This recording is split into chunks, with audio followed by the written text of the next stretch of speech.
Doctor Manjunath ಅವರ ಸ್ಪರ್ಧೆ ಕುರಿತಾಗಿ ಈಗ ಬಹಳಷ್ಟು ವಿಚಾರಗಳು ಚರ್ಚೆಗೆ ಬರ್ತಾ ಇದೆ. ಅವರನ್ನ ಘೋಷಣೆ ಮಾಡಿದ ನಂತರದಲ್ಲಿ ಗರಿಗೆದರಿದೆ ಬೆಂಗಳೂರು ಗ್ರಾಮಾಂತರ ಲೋಕಸಭಾ ಚುನಾವಣಾ ಕಣ.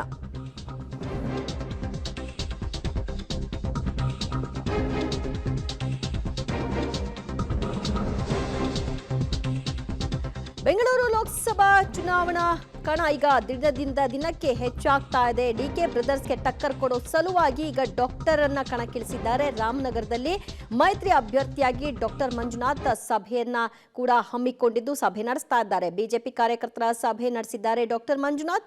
ನಾನು ರಾಜಕೀಯಕ್ಕೆ ಬಂದಿರೋದು ರಾಜಕೀಯ ಮಾಡಲು ಅಲ್ಲ, ಕುಟುಂಬ ರಾಜಕೀಯ ಎಂಬ ಡಿಕೆ ಸುರೇಶ್ ಹೇಳಿಕೆಗೆ ಈ ಮೂಲಕವಾಗಿ ಡಾಕ್ಟರ್ ಮಂಜುನಾಥ್ ಅವರು ತಿರುಗೇಟನ್ನ ಕೊಟ್ಟಿದ್ದಾರೆ.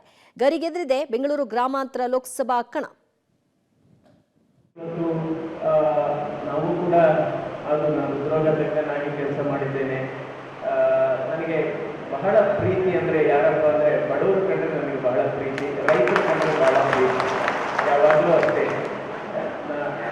ಅಷ್ಟೇ ನಾನು ಕೆಲಸ ಮಾಡತಕ್ಕಂಥ ಸಂದರ್ಭದಲ್ಲಿ ನಾನು ನನ್ನ ಕೊಠಡಿಗೆ ಹೋಗುವಾಗ ಯಾರಾದರೂ ಬಡವರು ನಿಂತಿದ್ರೆ, ಅದು ಶ್ರೀಮಂತರು ನಿಂತಿದ್ರೆ ಅವ್ರನ್ನ ಆಮೇಲೆ ಕರೆದಿದ್ದೀನಿ, ಫಸ್ಟು ಬಡವ್ರನ್ನ ಕರೆದು ನೋಡಿದ್ದೇನೆ.